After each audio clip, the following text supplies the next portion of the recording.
Hello friends, welcome back on study well channel. Friends, आज हम अपने लाइट चैप्टर का पार्ट 9 करेंगे, जिसमें हम कन्वेक्स मिरर के इमेजेस फॉर्मेशन को देखेंगे फ्रेंड्स। और कन्वेक्स मिरर पे जो इमेजेस बनती है वो कन्वेक्स मिरर के रूल के हिसाब से बनती है, जो कि हमने इस पार्ट में ऑलरेडी कर लिया है। अगर आपने अभी तक उसको नहीं देखा है तो प्लीज पहले उसे देखें, उसके बाद आपको ये पार्ट बेटर समझ में आएगा। और अगर इस पूरे चैप्टर को करना चाहते हैं तो आप फर्स्ट पार्ट से लेकर इसे सही से देखिए, ताकि आप लाइट चैप्टर को बेटरली समझ पाए दोस्तों। तो यहाँ पर हम केस फर्स्ट देखते हैं कन्वेक्स मिरर पे, जिसमें हमारे पास एक कन्वेक्स मिरर है एम और एम डैश, और एक प्रिंसिपल एक्सिस इसके बीच से जा रही है एक्स और एक्स डैश, जिसका सेंटर पी यानी कि पोल है।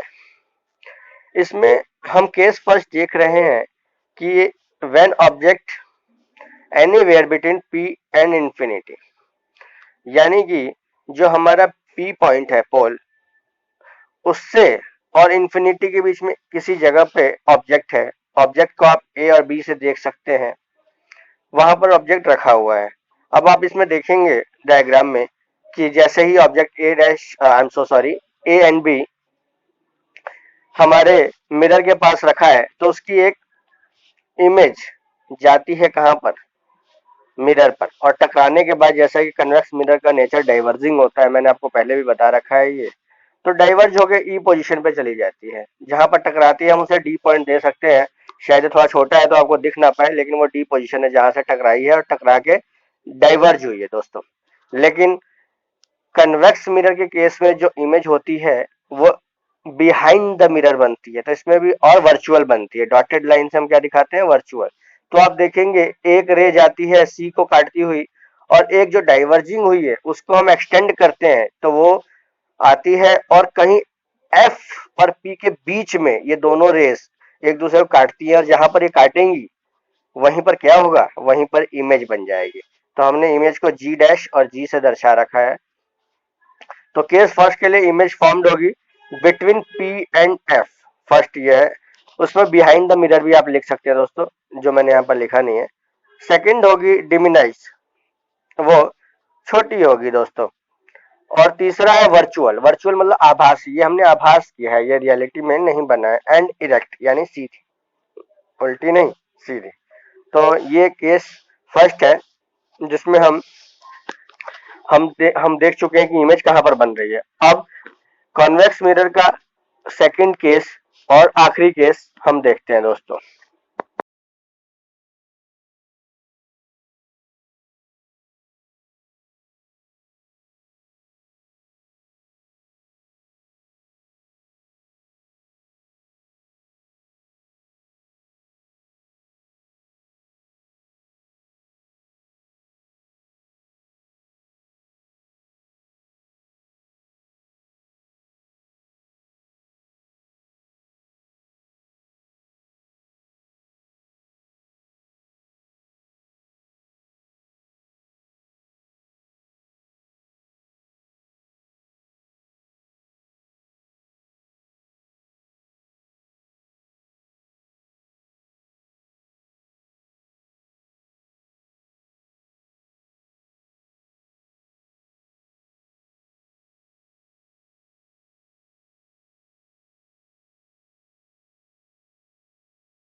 अब हम केस 2 को देखते हैं दोस्तों।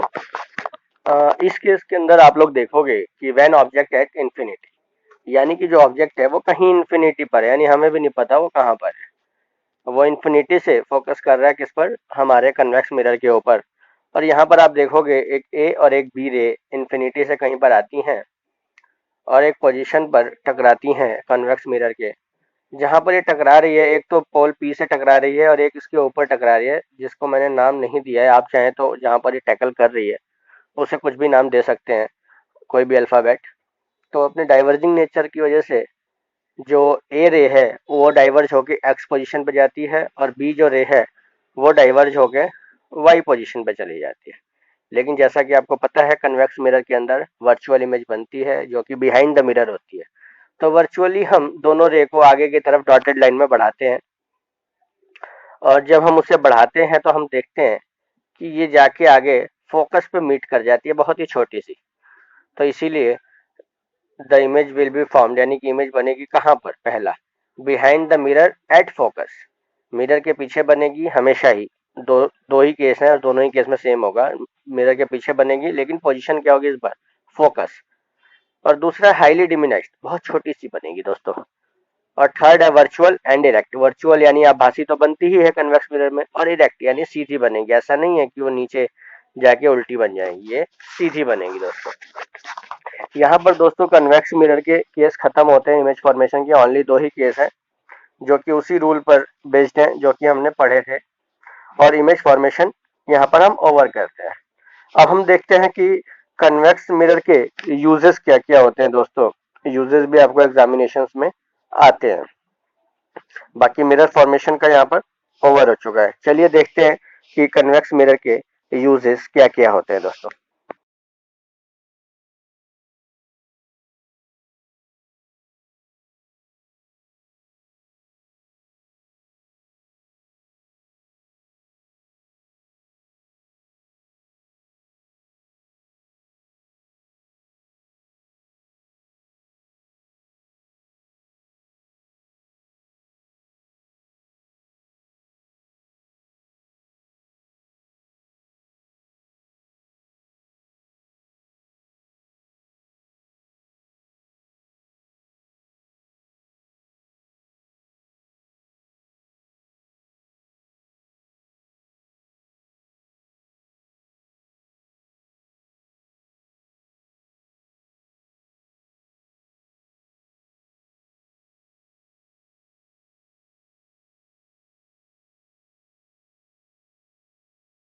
तो फ्रेंड्स अभी आपने देख लिया कि हमारे जो इमेजेस फॉर्मेशन है कन्वेक्स मिरर पे कैसे कैसे होनी है। इसके दो केस हैं और दोनों ही हम देख चुके हैं। अब हम यहाँ देख लेते हैं uses of convex mirror. Uses of convex mirror, CM stands for convex mirror. तो दोस्तों इसका मेनली जो यूज होता है आप लोग जानते हैं, जो कन्वेक्स मिरर होता है ना, वो रियर व्यू मिरर इन व्हीकल्स, यानी कि जो आपके साइड्स के मिरर होते हैं पीछे देखने की तरह के लिए गाड़ियों में, चाहे टू व्हीलर ले लो या फिर आप फोर व्हीलर ले लो, वो हमारे कन्वेक्स मिरर होते हैं दोस्तों। और ये कई बार क्वेश्चंस में भी पूछा जाता है। इसका मेनली यही यूज है दोस्तों। अब इसके अंदर एक टर्म आती है दोस्तों कि मिरर फार्मूला क्या होता है।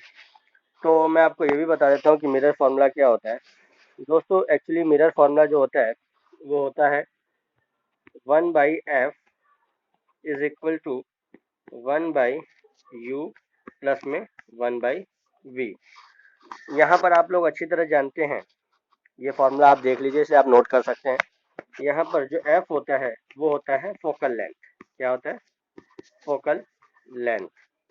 जो हमारे पास u होता है वो होता है डिस्टेंस ऑफ ऑब्जेक्ट, या फिर ऑब्जेक्ट डिस्टेंस, ऑब्जेक्ट की डिस्टेंस, ऑब्जेक्ट डिस्टेंस। उसके बाद जो हमारा v होता है वो होता है इमेज का डिस्टेंस। किसका दोस्तों? इमेज डिस्टेंस, इमेज का डिस्टेंस होता है हमारे पास, और इनको मिलाकर बनता है मिरर फार्मूला। ये भी आपसे पूछा जा सकता है। और उसके बाद एक कॉमन सी चीज जो अक्सर पूछ ली जाती है वो होता है दोस्तों लीनियर मैग्निफिकेशन। लीनियर मैग्निफिकेशन की न्यूमेरिकल्स भी आपको आ सकते हैं, और लीनियर मैग्निफिकेशन के आप लोगों को फॉर्मूला भी पूछा जा सकता है। तो अगर आप लीनियर मैग्निफिकेशन को मैं एल लिख दे रहा हूँ। एल का जो फॉर्मूला होता है लीनियर मैग्निफिकेशन का, सबसे पहले ये आपको बता देता हूँ। हाइट ऑफ इमेज क्या होता है? Height of image divided by height of object. Height of object, height of object. इसको हम शॉर्ट फॉर्म में लिखते हैं, मैग्निफिकेशन एंड लीनियर मैग्निफिकेशन को हम एम लिखते हैं, और h2/h1। h2 क्या होता है? हाइट ऑफ इमेज, और h1 होता है हमारा हाइट ऑफ ऑब्जेक्ट। होपफुली दोस्तों आपको ये पूरी तरह समझ में आ गया होगा। यहाँ पर हम कन्वेक्स मिरर के लगभग सारे ही केस खत्म कर चुके हैं दोस्तों, सारे ही केसेस को हम खत्म कर चुके हैं। तो और यहाँ पर आपसे जो भी पूछा जाए आप बहुत आराम से इसे बता सकते हैं दोस्तों।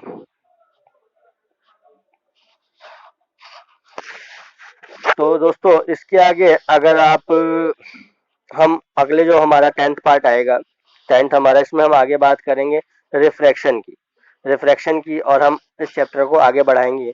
तो दोस्तों please don't forget to subscribe, like and share the video.